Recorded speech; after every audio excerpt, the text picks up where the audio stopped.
कुछ कहानियाँ ऐसी होती हैं जो हमारे दुनिया को देखने के नज़रिए को बिल्कुल ही बदल देती हैं। Hello, good evening, this is me Nancy Pandit and welcome to my YouTube channel. Story podcast series की हमारी आज की नई कहानी का हैशटैग है बेस्ट फ्रेंड वाला प्यार।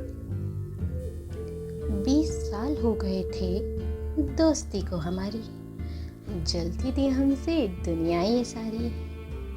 मोहल्ले की आंटियों ने भी खूब ही जोर लगाया था, बेस्ट फ्रेंड नहीं है हम, बॉयफ्रेंड गर्लफ्रेंड बताया था। सीमा और ऋषभ पिछले 20 सालों से पड़ोसी ही नहीं बेस्ट फ्रेंड भी थे। लेकिन जैसे कि हमारे आसपास के लोग कहते हैं ना कि लड़का और लड़की कभी दोस्त नहीं हो सकते, तो उनके मोहल्ले की आंटियों ने भी खूब ही बातें फैलाई कि ये बॉयफ्रेंड और गर्लफ्रेंड है, बेस्ट फ्रेंड्स नहीं। पर घर वालों को यकीन था कि हमारा कुछ नहीं हो सकता और सभी लगे हुए थे ढूंढने में हमारा रिश्ता। पर सीमा और ऋषभ की फैमिलीज जानती थी कि ये लोग सिर्फ फ्रेंड हो सकते हैं, उससे ज़्यादा कभी कुछ नहीं। और इसीलिए वो हमेशा दोनों के लिए रिश्ते ढूंढते रहते थे। कभी उसके घर तो कभी मेरे घर रिश्तेदार आते, घूम फिर के सब एक ही बात बताते, लड़का सरकारी नौकर है, लड़की एमए पास है, बोलो तो बात चला दे। उनका रोज नए रिश्ते लाना और हमारा रोज नए नए बहाने बनाना। कभी ऑफिस में मीटिंग है बोलकर घूमने निकल जाना। सीमा और ऋषभ अपनी बेस्ट फ्रेंड वाली दुनिया में बहुत ही खुश थे, इसलिए जब भी कोई रिश्तेदार कोई रिश्ता लेकर आता, वो कुछ ना कुछ बहाना लगाकर गायब हो जाते। फिर उस दिन एक रात उसे एक लड़की नजर आई थी। देखकर कहने लगा, अरे यार वो क्या मुस्कुराई थी। फिर एक रात जब सीमा और ऋषभ घूम रहे थे तो ऋषभ को एक लड़की नजर आई थी। ये पहली बार था कि ऋषभ को सीमा के अलावा कोई और लड़की भाई थी। अब हमारी कम उसकी बात ज़्यादा होने लगी थी। मेरी जगह अब उसके साथ वो जो रहने लगी थी। ऋषभ आजकल अपनी नई फ्रेंड के साथ ज़्यादा बिजी रहने लगा था। अब उसके पास इतना टाइम भी नहीं था कि वो सीमा को बता भी दे कि वो कहाँ है या क्या कर रहा है।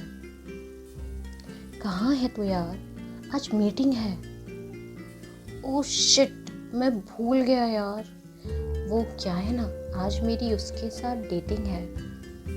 क्या यार, तू भी ना ऋषभ। अच्छा चल कोई ना, मैं संभाल लूँगी। वैसे तो मैं बिजी थी, पर तेरे लिए वक्त निकाल लूँगी। अरे हम नहीं, सिर्फ वो और मैं जाने वाले हैं, तो प्लीज़ घर में संभाल लेना, आज हम थोड़ा लेट आने वाले हैं। जो ऋषभ सीमा के बिना कहीं नहीं जाया करता था, अब वो सीमा को साथ ले जाने से मना कर रहा था। अंदर ही अंदर मानो कुछ टूट रहा था। अब उससे मेरा हाथ जो छूट रहा था। ऋषभ के इस बदले हुए बिहेव से सीमा परेशान सी थी। कल तक जो उसके बिना कुछ नहीं किया करता था, अब वो ऐसे हो गया है जैसे वो उसे जानता ही नहीं। हेलो, कैसी रही डेट? तूने बताया भी नहीं। मैं वेट कर रही थी यार, तू तो मिलने आया भी नहीं। सॉरी यार, आज ना उसके घर गया था। मेरा शेड्यूल इतना बिजी था कि पूरा भर गया था। अब ऋषभ के पास सीमा से मिलने का ही नहीं, उसे फ़ोन पे बात करने तक का टाइम नहीं था। वो अपनी नई गर्लफ्रेंड के साथ बहुत ही खुश था। बस सीमा यहाँ अकेली हो चुकी थी। उसने कभी सोचा भी नहीं था कि ऋषभ उसके साथ ऐसा करेगा।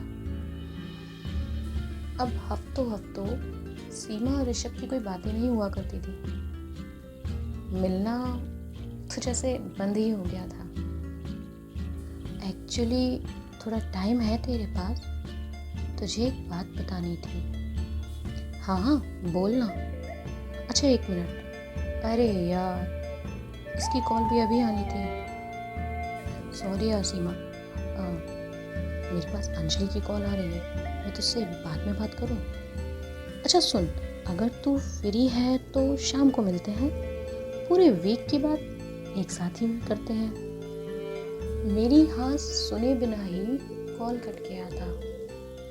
शायद मेरे हिस्से का वक्त अब थोड़ा घट गया था।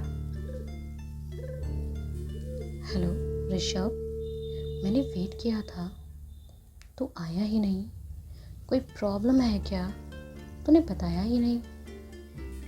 अरे यार, अंजलि के साथ सडन प्लान बन गया था। उसके फ्रेंड वेट कर रहे थे, इसीलिए मैं उधर निकल गया था। अब ऋषभ के लिए सीमा से ज़्यादा ज़रूरी अंजलि, उसकी फैमिली, उसके फ्रेंड हो चुके थे। और सीमा मन ही मन घुटती जा रही थी। जिसकी मिसालें लोग दिया करते थे, वो दोस्ती अब घटती जा रही थी।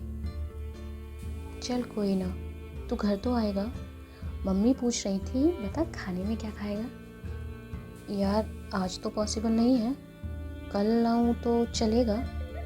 आंटी जो भी बनाएंगी मैं वही खा लूँगा। वो मम्मी से आंटी पर आ गया था। दिल, मुस्कुराहट और शौक एक साथ खा गया था। ऋषभ हमेशा सीमा की मम्मी को मम्मी कहा करता था, लेकिन अब ऋषभ ने आंटी कहने लगा था। और ये सुनकर सीमा को इतना बड़ा झटका लगा था। उसने अपना बेस्ट फ्रेंड जो खो दिया था। ऋषभ अंजलि के साथ घूम रहा था, तभी उसे अपने कुछ अलग दोस्त दिखाई दिए। ऋषभ, तू यहाँ? फाइनली तेरा चेहरा नजर आया। क्या तुझे सीमा ने कुछ नहीं बताया? मतलब समझा नहीं, कुछ खास है क्या? तुम लोग कहना क्या चाहते हो? मुझे नहीं पता, सीमा का कोई राज है क्या? रियली? ये हकीकत है या फिर कोई धोखा? तुझे सच में नहीं पता? आज है सीमा का रोका। और ये सुनते ही ऋषभ सब कुछ छोड़ छाड़ के सीमा के घर पहुंचा। और अब वो गुस्सा था सीमा से इस बात के लिए कि सीमा ने उसे बताया ही नहीं। फाइनली आ गया तू। ऐसा भी कहीं होता है? तेरे इंतजार में कब से उसने लड़के वालों को रोका है। सीमा के घर पहुंचते ही सीमा की मम्मी ने ऋषभ को डांट लगाई कि वो इतना लेट आया है। अरे जल्दी करो, सब पहले ही बहुत देर हो गई। ऋषभ देख तो जरा, सीमा को वो तैयार हो गई?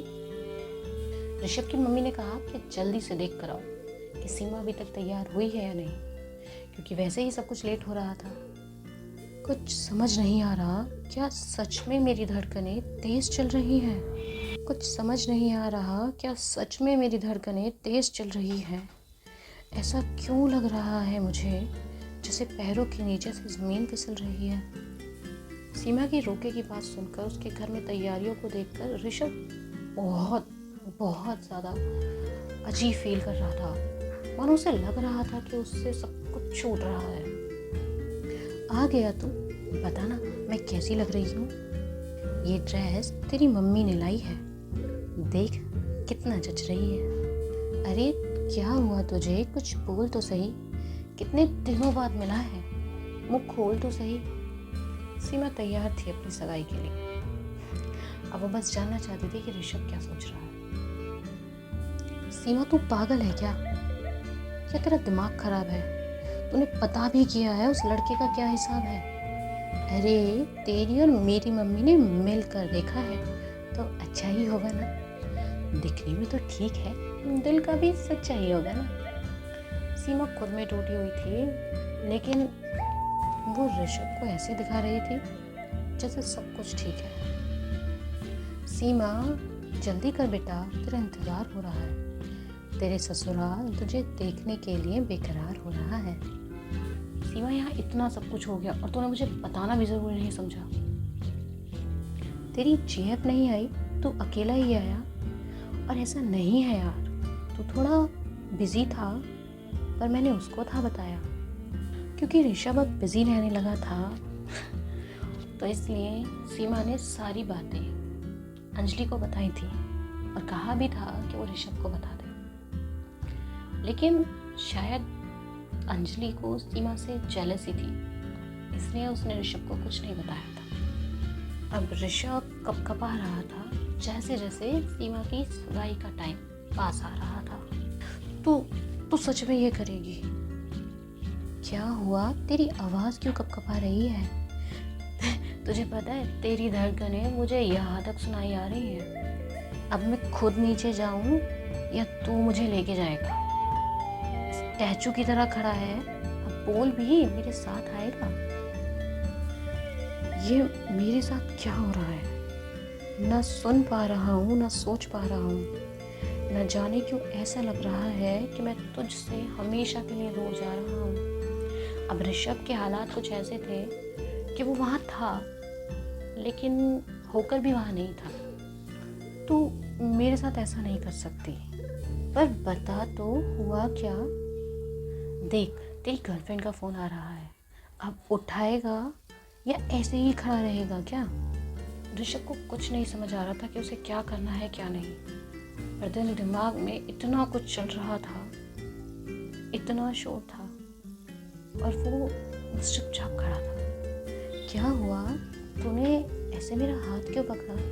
यार प्लीज, आज के दिन करना मत कोई लफड़ा। तू ये क्या कर रहा है? कहाँ लेके जा रहा है? अरे सामने तो देख ले यार, कौन आ रहा है? ऋषभ ने सीमा का हाथ पकड़ा और उसे वहां से लेके जाने लगा। सब लोग यही सोच रहे थे, ये सब क्या हो रहा है? ये क्या हो रहा है? कुछ समझ नहीं आ रहा है। ये ऋषभ सीमा को कहाँ लेके जा रहा है? सीमा और ऋषभ डेली बासी के बीच पर मिला करते थे और अपने दिन भर के सारे डिस्कशन वहीं किया करते थे। तो आज भी ऋषभ सीमा को वहीं ले गया। तो शादी करने वाली है, बताया क्यों नहीं? ऋषभ ने गुस्से से सीमा से पूछा। मैं बताती कैसे? तू आया क्यों नहीं? मैं रोज जाती रही हमारे ठिकाने ये सोचकर तू आएगा दिन भर की सारी बात बताने। तू कभी आया ही नहीं, बस तेरा बहाना आता था। मैं दोस्त थी ना, तो मुझे निभाना आता था। तू तो हमेशा उसके साथ रहता था ना। मेरी याद कब आई थी? पर मैंने तेरी परछाई को हमारी सारी बातें बताई थी। कहाँ खो गए दोनों?